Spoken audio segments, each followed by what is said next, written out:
Welcome to the Cornerstone Church podcast. This is a one-off we're doing to help, I guess, parents particularly with the mix service. So we started the mix in September. It's something we haven't done for a few years, but the whole idea behind the mix is adult teaching in bite-sized chunks. And so we've got the kids in and we've got Soul in, and we're trying to sort of teach us all together as a church family. And we just thought we would put together this recording to help particularly parents with the youngest kids to get the best out of the mix. So we're here with Pete and Rory. Hello. And what mix tips would we have for parents? Yes. Yeah. Well, I think we've been discussing, haven't we, how to help, and we're going to get a sheet together each month. Is that right? Yep. And on that sheet will be simple questions that will go along with the sermon, perhaps a little thing to draw, stickmen drawing, and maybe a little bit of colouring or something like that. So that will help engage the kids at certain levels, and then we're going to put a pack together. Is that right? Yeah. And each month they'll pick their pack up. They'll have the sheet to go in and their pencils and stuff to do that. So that's going to really help. Yeah.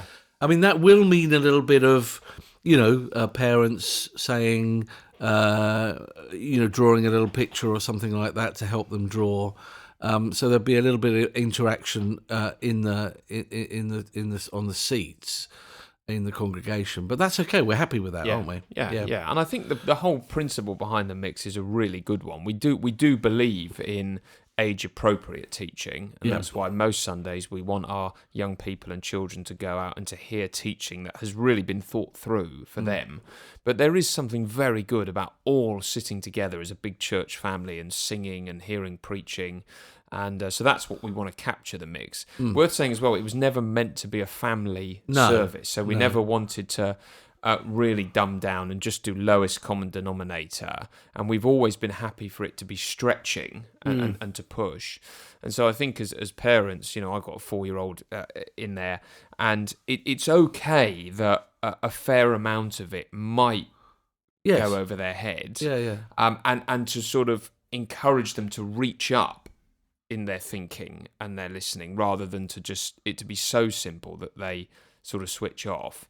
And there's always going to be things they miss, and so it's okay if they come out of the mix and they've only really remembered one illustration or one truth, because we're teaching them how to be in the congregation with God's people.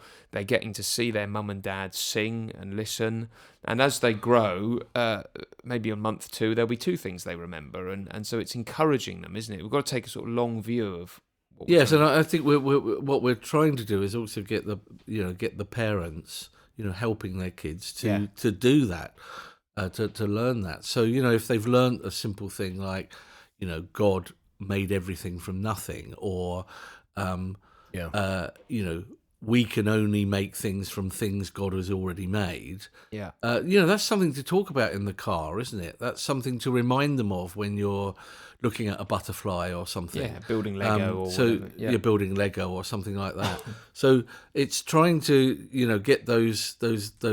Well, they're fantastic truths attached into the child's mind, and that is a parent's job to do that. Our we are to make sure our children are getting the word of God, and so really the mix is helping you be a parent in teaching, I think. Yeah.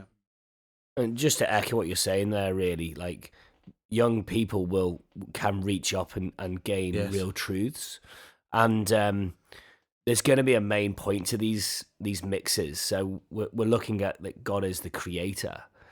That's important for everybody to know at whatever stage of life you're at. So to learn that all together is really, I think, a really valuable thing. And then you can have good conversations after the mix about what did we learn together, and you do that over lunch together or whatever it is. So that's a really helpful thing to do.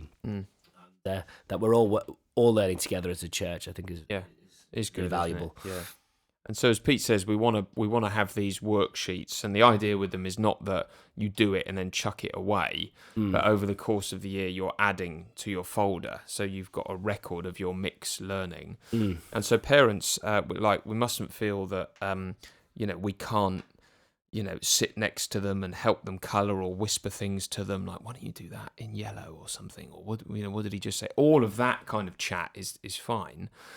So please don't feel you have to actually keep saying shh, shh, shh, shh, shh, shh, because that will become a bit depressing for them in the end. So it's okay to encourage a little bit of interaction. I think if people have got children who really are just losing it or struggling, and it's becoming just counterproductive to try to keep them in, then we don't want anyone to feel that they can't go out and use that orange classroom for a bit of a quieter. To be honest, it would be helpful. It would be it? helpful because you're going to stop other people here. Yeah, and the live stream will be in there, and so that won't matter if they make a bit more noise. So it would be good to use that. Yeah, I think it's probably worth saying as well. Like the first couple, it may be harder, but that's where you teach young people like how to sit in a service and listen. Yeah. So you're actually teaching them loads of really good things about how to bring yourself and sit under the word of God and listen. Yes. And the more they do it, the more they'll be used to it. The added bonus is that you're then engaging them with the worksheet to try and help them to listen well. And that will put them in good stead for the future. Yeah. So that when they get to a rooted age and they're sitting in, week out, they're going to be able to listen much more easily than and on before. camps on I mean we actually don't want them there just sitting quietly and not listening. That's right. Because actually that's teaching them to turn off preaching. So we do really want to engage them, and I think we can. As you say, these are it's basically like a 45-minute sermon, isn't it? Chopped up into 10-minute bits or 15 minutes maximum, isn't it? I think we're going for a 15-minute maximum type thing, largely, aren't we? And then it's interspersed with songs and things. So I don't think it's too hard, but we should be in each of those sections trying to get them to get something. Yeah, definitely. Something. I mean, Anne used to do with Jerusha and Carl, because they would come to the evening services, and obviously the evening services are, a big preach. She would draw little things and ask little questions on a level that they could understand, and it got them into, seeing that, draw a picture of, or God said, let there be, or whatever the word was. And Carl had to write in, or Jerusha had to write in those words and stuff like that. So I think we can do this. And I think that will be enjoyable for the parents as well.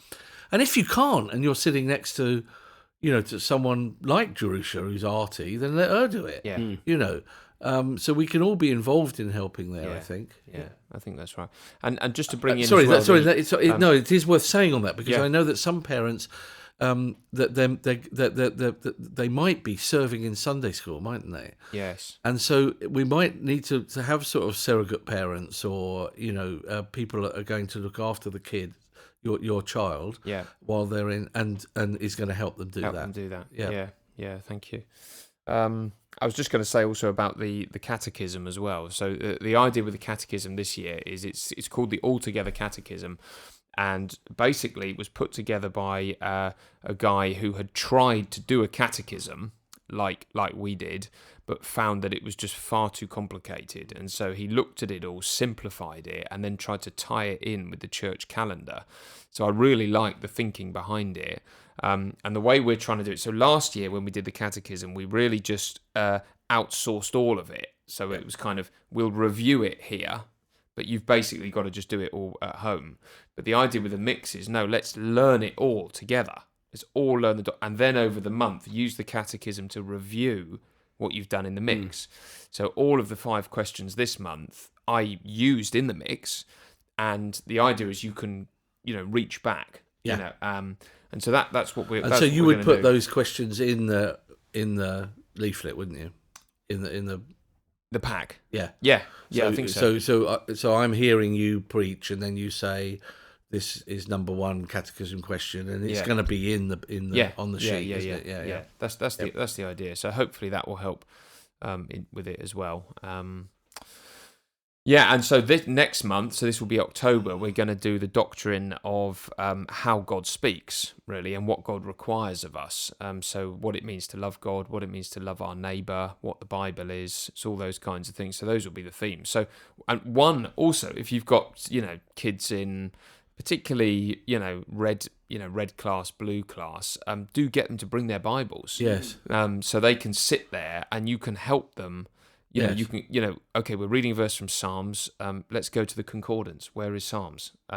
Is in the Old Testament, the New Testament. Oh, there it is. Like, turn to page 640. Psalm, and just help them to, and then we can familiarize them with turning through the Bible, and that's which is a massive thing, isn't it? Yeah, because I think having a hard copy of the Bible is quite a massive thing because it shows us that this is the Bible. There's one Bible, two books, two covenants, and it shows you where it is. Whereas if you just go on your phone, you've got really no idea where that fits in. No. So I do think that is a really helpful. Particularly some of the apps even put them in alphabetical order. Do they? So you don't know.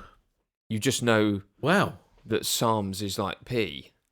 Right, but not where it sits in the canon. And it's after E. It's easier to find them. Wow.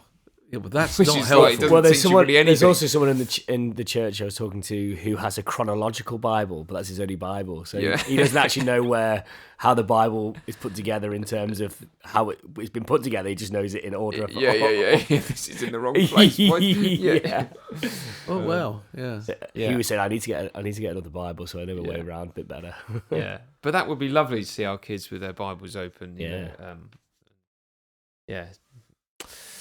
All right, that's probably it. I mean, so just a few things there to help with the mix, and I hope when we get to October, it'll be a blessing for us all.